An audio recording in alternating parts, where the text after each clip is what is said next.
The final Chapter 10 module that we have for this course involves the financial liability of bonds, the long-term liability bonds. Bonds are a promise of a corporation to repay borrowed money at some point in the future, and they're generally issued to finance a large project that would require more cash inflow than a single lender can supply. Each bond represents a long-term interest-bearing note payable, and the purchasers of these bonds are called bondholders. These interest-bearing bonds are issued with a stated rate that's used to calculate the interest due to the bondholder. So they used to call these things, they used to call the rate a coupon rate, because back in the day when physical bonds were actually mailed to bondholders, there would be coupons attached to the bond that you would mail in to get your interest payment. So you'd actually kind of clip off the coupon, send it in to the company, and the company would return the interest payment to you. Now everything's kind of electronic, so they've kind of gotten away from actually coupons, but you'll see that term show up, what's the coupon rate on the bond, and that's what it refers to, is kind of back in the day when you used to have coupon that you would clip off to send in. Interest on bonds can be quarterly, but generally it's semi-annual, so every 6 months. And bond prices, when you look at the Wall Street Journal and you go look at bond prices, they're quoted as a percentage of their face value, which is also a percentage of maturity value or par value. Normally bonds are issued in $1,000 denominations. So if you wanted to buy $10,000 worth of bonds from GM, you'd buy 10 $1,000 bonds from them. If a bond is selling for maturity value, then its quoted price equals $100. Or equals 100, I'm sorry. So you would see the quote of 100, that would mean, okay, it's selling at what its maturity value is. And so the maturity value or the par value is the amount the company issuing the bond has to pay back to redeem the bond at the date it matures. So the interesting thing is that there's a time lag between the date that a bond is approved by management and the board and the time it actually gets issued to bondholders. So the company decides, here's how many bonds we're going to issue, here's the rate we're going to attach to these bonds, which is a stated rate that's sitting on the actual bond itself. You can't change that. And then time passes, and between the time that you decide to issue the bond and the time the bond actually gets issued, macroeconomic events can happen where interest rates change, and also within your own company things can happen which make you more or less risky as a firm. So when you decide to issue that bond, it's got a stated interest rate associated with it, and that stated interest rate is probably not going to be equal. It's going to be close, but it's probably not going to be equal to the risk that people, the discount rate that people want to lend you based on your risk. So what ends up happening is oftentimes when the bond gets issued, it does not get issued at its par value. So if you're going to issue a $1,000 bond, a lot of times people don't pay you $1,000 for it. People will either pay you more than $1,000 or less than $1,000 because they'll look at those future cash flows that you've promised to pay based on the coupon rate, and they'll discount them back using whatever discount rate they think is appropriate for the level of risk that your firm has relative to another firm when it comes to like default risk. So for bonds, the major issue for bondholder is, am I going to get my money back? You know, I'm letting GE borrow $1,000 of my money. They've promised to pay me back $1,000 10 years from now, and they've promised to pay me interest payments throughout those 10 years. If I'm pretty sure that they're going to be able to pay me back, I won't discount those cash flows as much, as heavily. I won't build in a huge risk premium, and I'll charge them a low interest rate essentially, because it's a relatively risk-free investment for me. But if it's a company that I think may be in danger of going out of business, or is at least has a higher possibility of going out of business than another company in the same industry, I may attach a higher risk premium to those cash flows, which means that when I discount those cash flows back to the present value, it's going to leave me paying less for the bond than more than likely what its face value is. So that's the case in this one. This slide is talking about, what about a discount on a bond? When a bond is issued at a discount, it means the bond was issued below face value. So if you open up that Wall Street Journal and you see that 98 instead of 100, then that means that bond's selling at a discount. This is going to occur when bondholders demand a higher rate of return than the stated rate on the bond.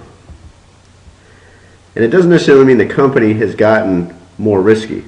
It could just mean that, relatively speaking, across the whole economy, cash flows in the future, maybe we think there's going to be inflation. So I want my money now, I'm going to discount future cash flows more. So it might not have anything to do with the company becoming more risky. It could be macroeconomic shocks that cause the discount rate to change. Since you can't change the stated rate on the bond, the firm has to sell the bond at a discount or no one's going to buy it.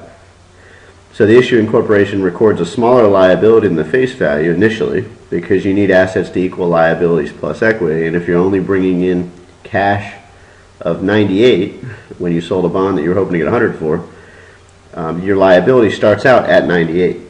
And then what we need to do is, over the life of the bond, get that bond from whatever its issue price is to its maturity value, and you do that through an amortization schedule, similar to what we saw in the previous module. So the cash received in the case of a discount is actually less than the face value of the bond. So you were hoping to get $100 for the bond or $1,000 for the bond, but you're trying to issue it at 100. If it ends up getting issued at 98, there's a 2% discount that you're offering to sell this bond to people, and you got to make that 2% up over the life of the bond so that at the maturity the face value equals the carrying value. You've actually increased the value of the bond up to its amount because the issuer is still on the hook for the face value at maturity. The other possibility is you could issue the bond at a premium. So it's the opposite of a discount. When the bond's issued at a premium, it means the bond was issued above face value. So if you open up the Wall Street Journal, you might see some bonds selling at 102. This occurs when bondholders are willing to accept a lower rate of return than what's stated on the bond. Since the stated rate again can't be changed, the firm sells the bond at a premium. So this could be that your firm becomes less risky or relatively less risky compared to other investments or other asset classes. If that's the case, people will assign less of a discount rate to those future cash flows, which increases the present value. And if you increase the present value, there's a possibility it'll increase above par. So what ends up happening is, at issuance, you've received more cash, so your assets have gone up than what you thought you were going to receive, so you end up recording the liability above its face value. And then over the course of the bond's life, you get it from its face value down to par, or down to the maturity value. Because you are still, in either case, discount or premium, you're required to pay back the full face value at maturity. In this case, you're paying back less than what you borrowed, which is nice. In the case of a discount, you end up paying back more than what you borrowed. So here's an example. Wells Corporation issues $1 million worth of 10% or 12% 20-year bonds payable on March 1st, 2009. So that's when they issued them, March 1st, 2009. Bonds are sold at face value. So this one's nice. There's no discount, no premium. At the issuance, you receive $1 million, so your cash goes up, and you record a bond payable of $1 million. To figure out the semi-annual interest payments, you take $1 million times 12% times 6 over 12, because semi-annual means 6 months, and you would get a $60,000 interest payment that you need to make on this bond every 6 months. So bond interest expense is debited for $60,000 and cash is credited for $60,000 when you make the payment on September 1st. Now what's going to happen next is, between September and December 31st, you're going to accrue interest on this bond, but you're not going to have to pay that interest till March 1st next year. So what we're going to need to do is an adjusting entry at December 31st of 2009 for $40,000 to accrue 4 months worth of the bond, the interest on the bond. So you end up setting up a payable and interest expense. So we learned about adjusting entries in a prior module, but this is kind of like almost a flashback to that, because the cash flows are happening not at the end of the year, you have to accrue the cost of the interest as of 12/31. And then when you make the payment on March 1st, you'd pay the $60,000, wipe out the payable, and record the additional $20,000 of expense, because January and February have not been accrued yet in terms of interest cost, at least not on the income statement. And then on March 1st, 2029, when the bond actually matures 20 years from now, you'll just get rid of the bond payable and you'll pay back the $1 million cash. Now, we said in a prior module, and it's true a lot of times when companies' bonds become mature, they'll end up replacing it with a new bond issuance. So maybe this company would go out and issue another $1 million bond so that they could pay off these bondholders with new bondholders. We've danced around the idea of present value, and I've talked about it even though we haven't really explained it, but the idea of present value is that a dollar received today is worth more than a dollar received in the future, because you could take that dollar received today and invest it to earn some kind of return to grow to a larger amount in the future. Right now interest rates are relatively low, so you might not earn more than 1%, but still 1% is better than nothing. So you'd still rather take a dollar today, earn 1% on it, and have $1.01 a year from now than waiting a year to receive a dollar. And then the more you compound that interest, the more valuable it gets on a present value basis. So if you take the interest that you're receiving and compound it, add it to the principal so that also earns interest in the future, it grows even faster. So continuous compounding is the most advantageous thing you could possibly do if you're going to try to grow wealth. See if you can, every time a dollar comes in, add that to the principal. Every time you've earned a dollar, add that to the principal and let that start earning interest. But generally people compound on monthly, quarterly, or annual basis. So that kind of concludes the financial liability part of Chapter 10. In the first module we just discussed the difference between current and long-term liabilities. In the second module we talked about notes payable and how the amortization schedule would work with a long-term liability. And then in this module we've talked about bonds payable, and you would also use an amortization schedule to get rid of the discounted premium. But so those are the major financial liabilities that a company could participate in. The final part of this module we're going to talk about is loss contingencies. So what ends up happening is, if you think about the definition of a liability, liability is the probable future economic sacrifice. And so it's not that you're definitely going to have a future economic sacrifice, it's just that it's probably you have to have an economic future sacrifice. So how could that happen? Well, a good example of it is a lawsuit.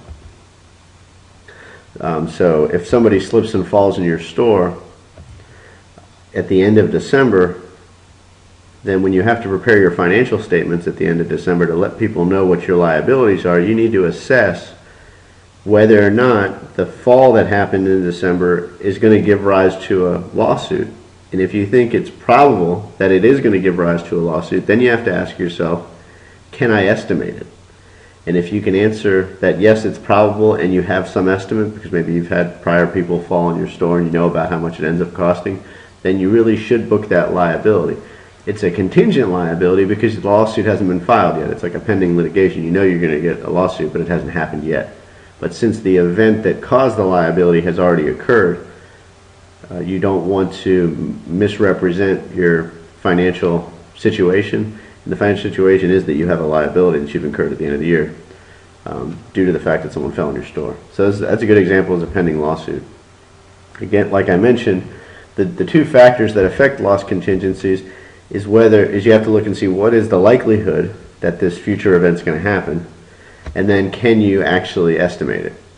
So in this case, you'd have to say, do I think a lawsuit's going to get filed? And if so, so if you can answer number one and say, yeah, it's probable that it's going to happen, can I estimate the amount? If so, you got to book the liability.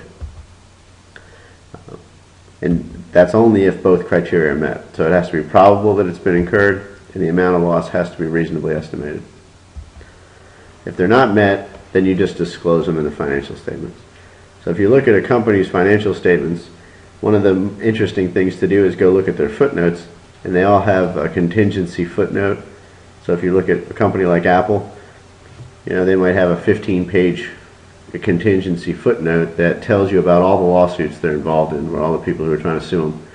And some of them they might think are probable, some of them they might think are frivolous, and they'll let you know which of those rose to the level of being probable and estimatable, and those are reflected as liabilities on their balance sheet. So that's the extent of the Chapter 10 material, understanding note payables, understanding bond payables. Understand the difference between current and long-term liabilities, and then this idea of loss contingencies as a kind of an interesting liability, because it really is contingent on a future event. But because it's probable that it'll happen and you can reasonably estimate the amount, you do need to book those as liabilities when they occur.